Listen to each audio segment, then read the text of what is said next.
Perkenalkan, nama saya Alan Komalamurwa dengan NPM 21410098. Di sini saya akan menjelaskan mengenai stereotip dalam etika dan juga filsafat komunikasi beserta contoh kasusnya.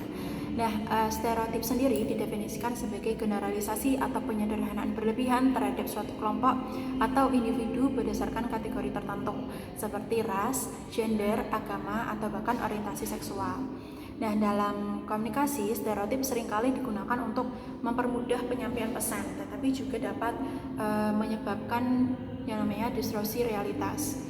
Stereotip ini sering kali lahir dari pengalaman pribadi, pengaruh budaya, atau exposure media.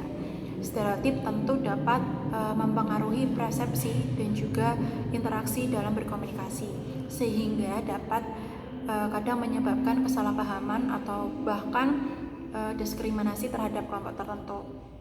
Media massa ini seringkali menjadi medium umum untuk menyebarluaskan stereotip, baik secara eksplisit maupun secara implisit. Seperti salah satu kasus yang mulai menjadi highlight adalah mengenai stereotip terhadap penyandang disabilitas.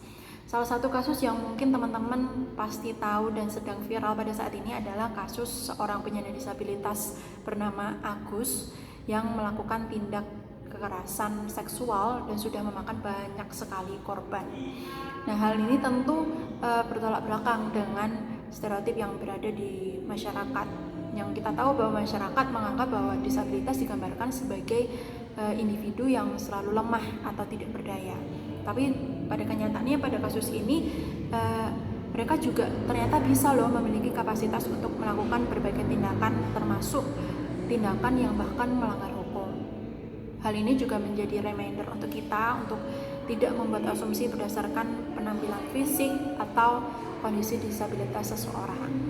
Nah, pemberitaan media tentang kasus ini memainkan peran yang sangat-sangat penting dalam membentuk persepsi publik. Media tentu bertanggung jawab harus menyajikan informasi secara objektif tanpa memperkuat stereotip negatif dan juga stereotip yang positif dan yang tidak mendasar. Nah, penyajian berita yang sensasional dapat memperkuat stigma atau misinformation terhadap penyandang disabilitas ini sendiri. Jadi penting banget untuk media dan masyarakat untuk mempertimbangkan etika dalam berkomunikasi, terlebih tentang kasus yang semacam ini.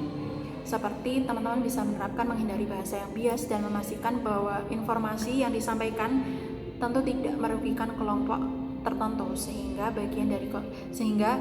hal itu bagian dari komunikasi yang etis. Nah, kasus ini menyoroti kompleksitas stereotip dalam komunikasi dan pentingnya pendekatan yang lebih nuansa dalam memahami individu. Terlepas dari kondisi Agus secara fisik atau disabilitas mereka, hal ini sejalan dengan pembahasan dalam bab 12 tentang bagaimana stereotip dapat mempengaruhi persepsi dan juga interaksi, serta pentingnya etika dalam komunikasi untuk menghindari generalisasi yang menyesatkan. Nah, mungkin itu saja yang bisa saya sampaikan. Kurang lebihnya mohon maaf. Terima kasih.